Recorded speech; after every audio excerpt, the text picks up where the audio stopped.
Hello సహోదరులారా, నేను చెప్పవలసింది ఏంటంటే, యేసుప్రభువు చెప్పే మాటలు చెప్పాలనుకుంటున్నాను. అవి ఏంటంటే, మత్తయి సువార్త 24లో చెప్పిన మాటలు. యేసుప్రభువు ఏం చెప్పాడు, ఇక్కడ ఏం చెప్పాడు అంటే, ఇక్కడ యేసుప్రభువు ప్రభువును తన శిష్యులు అలాగే వెళ్తుండగా ఒక దేవాలయం కట్టడలు వాళ్ళు చూస్తారు. ఏంట్రా మీరు అలా చూస్తానని అడిగితే, ప్రభువా, ఆ దేవాలయం ఎప్పుడు కూడా ఎన్నో తరాల నుంచి ఇలాగే ఉన్నది కదా అని అనుకుంటారు. అంటాడు ప్రభు. ఏంటి తండ్రి అంటే, ఇది ఒక రోజున ఒక రాయి మీద రాయను ఇది నిలిచి ఉండదు అని చెప్పేశారు. అంటే నిలబడదు అని, పడిపోద్దని. అది ఎలాగా అంటే, అవును అని. యెరూషలేములో ప్రార్థనలు కూడా జరగవు అన్నాడు ప్రభు. అంటే ఇక్కడ సొలొమోను మహారాజు కట్టిన దేవాలయం అది. సొలొమోను మహారాజు దావీదు వంశంలో ఉన్న కుమారుడు. అయితే ఇక్కడ దేవాలయపు విషయాలన్నీ చెప్పాడు యేసు ప్రభు. అంటే దేవాలయం అంటే మత్తయి సువార్త 24లో ఉంటుంది ఏంటంటే, నేను వచ్చేటప్పుడు భూకంపములు, కరువులు, మనుషుల మీద మనుషులు లేచును, అక్కడక్కడ భూకంపములు లేచును, ఈ అన్యాయం విస్తరించడం చేతను అనేకుల ప్రేమ చల్లారును అని చెప్పేశాడు. అది మత్తయి సువార్త 24లో. అన్యాయం విస్తరించిన తర్వాత అనేకుల ప్రేమ చల్లారును అనేసాడు. ఇక్కడ చాలా జాగ్రత్తగా మనం ఆలోచించాలి. ఇప్పుడే ఫేస్బుక్లో ఒక విషయాన్ని చూశాను. ఒక తల్లిని అడవి ప్రాంతాల్లో కూతురు విడిచిపెట్టేసేసింది. అంటే ఎందుకు విడిచిపెట్టేసింది ఏంటి అని ఆలోచిస్తే, అన్యాయం విస్తరించడం చేత అనేకుల ప్రేమను చల్లారును. అన్యాయం అంటే ఏంటంటే, తినడానికి తిండి లేకపోవడం, కొన్ని కష్టాలు ఉన్నాయి. ఆస్తులు ఒకప్పుడు 100 ఎకరా ఉంటే ఒక కొడుకు కూడా ఎకరా ఉంటే తండ్రి సంపాదించింది. 1 ఎకరా ల్యాండ్ ఉంటే కొడుకులు 10 మంది పుడతారు. చాలా మంది 4 ఉన్నారు అనుకోండి. 4 పంచితే అంత 25 సెంట్లు వస్తుంది. మరి ఆడి కొడుకులు ఒక 4 పుడితే 25 సెంట్లు పంచుకోవాలి, 5 సెంట్లే. ఇంకా 4 కొడుకు పుడితే 5-6 సెంట్లు ఇంటికి కూడా చాలదు అది. మరి వ్యవసాయం ఎలా చేయగలుగుతారు? చేయరు. అన్యాయం విస్తరించారు. అన్యాయం పెరిగింది. ఈ భూమి నాది, నా భూమి నాది అని కోట్లకి ఎక్కుతారు అన్నదమ్ములే. లాస్ట్కి అంతా నాకు ఉండాలని ఆశతోనే సొంత తమ్ముడిని అంత కొంత ముదరా ఇచ్చిరా, నీకు ఈ భూమి నాకు ఇచ్చిరని తీసుకునే వాళ్ళు చాలామంది. అన్నదమ్ములు కూడా చంపిన వాళ్ళు చాలామంది. మరి ఆదిలోనూ మనం చూసుకుంటాం.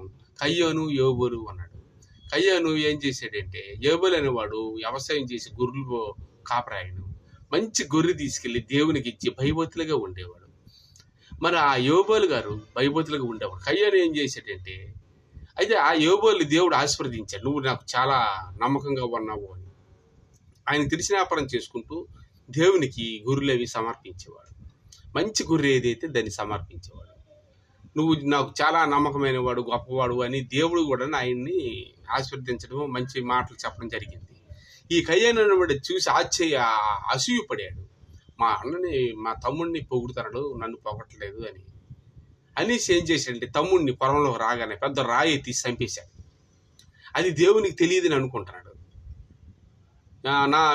ఎక్కడున్నాడు యోబులు అని అడగగానే, నాకేమో ఆయన దగ్గర నన్ను కాపలాగా పెట్టవా నువ్వు అన్నాడు కయ్యోను. నాకంతా తెలుసు అన్నాడు దేవుడు. అదేంటి తెలుసు అని? అవును తెలుసు అన్నాడు. ఆయన చనిపోయిన వెంటనే ఆయన రక్తం నాకు మొరపెట్టింది అయ్యా, ఆయన నా దగ్గరే ఉన్నాడండి. ఈ చనిపోయిన మనిషి ఎక్కడ ఉంటాడని మనం అనుకోవచ్చు. నీతి కార్యాలు, దేవుని దగ్గర భయభక్తులు ఉన్న వాళ్ళు ఎక్కడ ఉంటారంటే దేవుని దగ్గర ఉంటారు. ఎందుకంటే దేవుడు తన రక్తముతో మన పాపములు కడిగివేసి ఆయనలో చేర్చుకుంటాడు. దేవుడు నమ్ముట వలన విశ్వాసం వలన రక్తం, ఇది యేసు రక్తం వలన విశ్వాసం వల్ల ఆత్మ రక్షణ పొందును అని ఉంటుంది, విశ్వసించి. అయితే కయ్యోను ఎక్కడున్నాడు? కయ్యోను అడిగాడు అలాగా. కయ్యోను, నువ్వేం చేసావో, ఆయన చంపిస్తావు, ఆయన రక్తం నాకు మొరపెట్టిందని కయ్యోనికి అనేసాడు. నువ్వు దేశదిమ్మరవయ్యద్దుగా కానీ శపించాడు. ఆయన దేశంలో ఒక ముద్ర వేసాడు. ఈయన ఎక్కడికి వెళ్ళి గుర్తుండాలి నాకు ముద్ర వేసాడు ఆయనకి. దున్నపోతులు మన పల్లెటూరులో ఎద్దుల గాట్లకి ముద్రలు వేస్తారు, ఆబోతుల ఇలాగా. ఇది ఆంబోతు, ఇది ఆవుల కోసం ఏర్పాటు చేసింది అని వదిలేస్తారు. ఊర్లో తిరుగుతాయి అప్పుడు కోళ్ళని ఉంటుంటాయి కొన్ని దగ్గరలో. సమర్పించి వదిలేస్తారు అన్నమాట. కొన్ని దగ్గర చూస్తాం మనం. అవి ఎవరు పెంచరు, అలా తిరుగుతూనే ఉంటాయి. అవి ఎక్కడెక్కడ ఉంటాయి, ఒక ఇల్లు, ఒక వానరు అనేవి ఉండవు. అలాగే ఈ కయ్యాను కూడా ఏం లేదు, వదిలేసేసాడు. అలా దేశం మీద దిమరైపోయి ఇప్పుడు కష్టపడితే నీకు తిండి రాదని చెప్పేశాడు. అందుకే ఎంతో కష్టపడి చెమట వస్తే తిండి రావట్లేదు. అన్యాయం విస్తరించినంత అందమ్ములు కూడా పొడుచుకుంటారు, చంపుకుంటున్నారు. అలాగే ప్రభువు కూడా ఏం చెప్పాడు, నిన్ను వల్ల నీ పొరుగుని ప్రేమించి అన్నాడు. అంటే మన పక్కనున్నవాడికి మనం నీళ్ళు ఇచ్చినా, అన్నం పెట్టినా, ఏది పెట్టినా, ఏది ఎంతో కొంత అడిగాడు, ఎంతో కొంత ఇస్తే వాడు మన మీద అసూయపడ్డు. ఎందుకంటే ఆయనకి మనం ఇచ్చాం కనుక. అలాగే అసూయపడడానికి ఏమి ఇవ్వలేదు అనుకో, కక్ష కడతారు. కక్ష కడిగి మన ఆవులకి, అప్పుడు ఆవులు ఉంటే ఆవులకి కుడుతులేదు కలిపేయడం, చంపేయడం, అడిగి పంది పుట్టినట్టు ఆవులు చంపేయడం చేసేవాళ్ళు. అందుకే పక్క వాళ్ళకి ఏదో ఒకటి ఇచ్చేవాళ్ళు. అయితే ఇది భూకంపం ఇవన్నీ ఎప్పుడు వస్తాయి ప్రభు చెప్పాడు. అన్యాయం విస్తరించడం చేత అనేక ప్రాంతాలు చల్లరన్నాడు. అలాగే తల్లిదండ్రులు కొంతమంది అడవ ప్రాంతాల్లో వదిలేస్తున్నారు. ఎందుకంటే ఒక ఆవిడ, అదే ఫేస్బుక్లో చూశాను, తల్లిని వదిలేసింది అడవ ప్రాంతాల్లో. అక్కడ కనుక్కొని అడ్రస్ కొనుక్కొని ఎవరు పిల్లబోయి ఏంటమని అడిగితే అప్పుడు చెప్తే అప్పుడు తీసుకొచ్చి ఆయనకు అప్పు చెప్పారు. అయినా మరి ఎంత చెప్పినా వాళ్ళు ఇక రోడ్డు మీద ఉండవలసిన విషయమే. ఎందుకంటే అన్యాయం తినడానికి వాటికి వాళ్ళకి పిల్లలకి లక్షలు పెట్టి చదివిస్తాడు ఈ రోజుల్లో. జాబ్ లేదనుకోండి, కళాస్ పని చేసినా పిల్లలకు మాత్రం లక్షలు పెట్టి చదివించేస్తారు చాలామంది. అప్పులు అయిపోతారు. పిల్లలు పెద్దలు అయిన తర్వాత తల్లిదండ్రులు చూడట్లేదు, నా తెలివి అంటున్నారు. ఈ అప్పులు వీళ్ళకి మిగిలిపోతాయి. వాడు వచ్చిన జీతం వాడు కొట్టుకుపోతాడు. అలాగా తల్లిదండ్రుల పిల్లలకు కూడా గొడవలు వస్తాయి. ఈ అన్యాయం విస్తరిపి ఖర్చు పెరిగిపోయి కూడా ఇలాగే తల్లిదండ్రులు పిల్లలు వదిలేస్తున్నారు. ఎన్నో ముందు చూపు నుండి ఎవరో కొంత సగం ఉంచుకుంటూ సగం పిల్లలకు ఖర్చు పెడతారు. అది తెలివైన లక్షణం. కానీ ఎవరిగా లేదు అలాగా. కూలి పని చేసినా ముందు పిల్లలకు లక్షలు పెట్టి చదివించాలనుకుంటారు.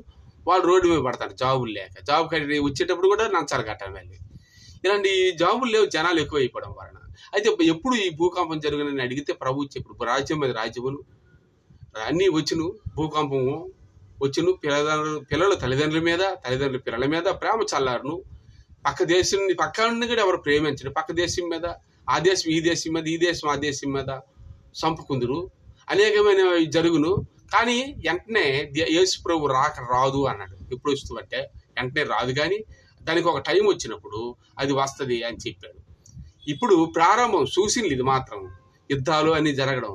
ఇంకా ఈ దేశం ఆ దేశం కొట్టుకొని ఈ టెక్నాలజీ బాంబులు గీంపులు తయారు చేసి లేపుకుంటారు ఒకటి. ఎవడు మాట ఎవరు వినరు, వెంట ఎగిరిపోతుంటారు. అప్పుడు దేవుడు యేసుప్రభు రాకడం సడన్గా వస్తుంది. ఎవరైతే విశ్వాసంలో అంతం వరకు ఎవడ సహించినా వాడే రక్షణ పొందినని బైబిల్లో ఉంది. ఈ లోపు మత కలహాలు, ఆ కలహాలు, ఈ కలహాలు యేసుప్రభుని వదలకున్నా మీకు కలిగిన ఇది మీరు గట్టిగా పట్టుకొనడి, మీకు కలిగినది అంతం వరకు జయించే. మీరు ఈ నా మందిరంలో స్తంభంగా నిలబడాలంటే మీరు జయించండి. జయించిన వాడు ఎవడో నా మందిరంలో స్తంభంగా ఓడును అని ప్రభు చెప్పాడు. అంతం వారికి ఎవడైతే సహించినో వాడే దేవుల్లో నిలబడతాడు. కాబట్టి ఎన్ని యుద్ధాలు, భూకంపములు, కరువులు వచ్చినా క్రైస్తవుడికి ఉండవలసింది ఏంటంటే నెమ్మది, ఓర్పు, సహనం. గెలుపు దేవునిది. దేవుని దగ్గరికి వెళ్తా. ఇప్పుడు ప్రవీణ పగడ పాస్టర్ గారు ఉన్నారు. ఆయన 100 మంది కూడా ఆయనతో మాట్లాడాలంటే ఎవరు చాలలేదు. మరి ఆయన దొంగతనంగా దెబ్బ కొట్టారు, కొన్ని కోట్లు తీసుకొని, మతాలకు సంబంధించిన వారు. ఈ రోజున కూడా డూప్లికేట్లు కనబడతాను, తాగి తిరిగినట్లు. కానీ ఆయన కాదు. ఒక పాస్టర్ ఒక మీటింగ్కి వెళ్ళి బోధించేటప్పుడు ఆయన తాగేసి ఎలా వెళ్తాడు? అది నమ్మలేం కూడా. ఆయనకి కోట్లు. ఆయన దగ్గర ఒక సాఫ్ట్వేర్ ఉద్యోగం దొరికితే మనం సంతోషపడిపోతాం. అలాంటిది ఆయనకి 7-8 సాఫ్ట్వేర్ కంపెనీలు ఉన్నాయి. అలాంటి రోడ్డు మీద ఎలా దాగుతాడండి? పిచ్చోళ్ళు. కానీ చెప్పిన వాళ్ళు పిచ్చోళ్ళు, మెంటలో వాళ్ళకి భయాన్ని చెడి అబద్ధం మాయలు మాట్లాడి అలాగా నిరూపించడానికి తెలివితేటలే తప్ప, తెలివి తక్కువ వాళ్ళు ఇలా చేసేవాళ్ళు అనుకోండి తప్ప. కోర్టులకు ఎక్కి అన్ని చేసిన తర్వాత ఎప్పుడైనా గెలిపి అయింది. కానీ ఆయన గెలిపే దేవుని దగ్గర ఉన్నాడు కాబట్టి ఆయన రక్తం మొరపెట్టింది దేవుడికి తెలుసు. దేవుడు ఆయన్ని చేర్చుకున్నాడు. కాబట్టి దేవుని కృప, దేవునికి థ్యాంక్ యూ. మీ అందరికీ థ్యాంక్ యూ. ఈ వాక్యాన్ని షేర్ చేయండి. Thank you.